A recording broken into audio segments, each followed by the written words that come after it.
एकजुटीने पेटल रान तुफान आलया काळ्या भुईच्या भेटीला हे आभाळ आलया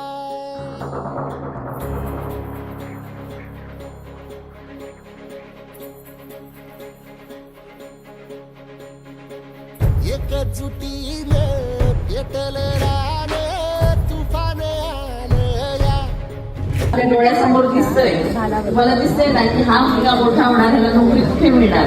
माझा मुलगा हुशार आहे पण त्याला नोकरी कुठे मिळणार.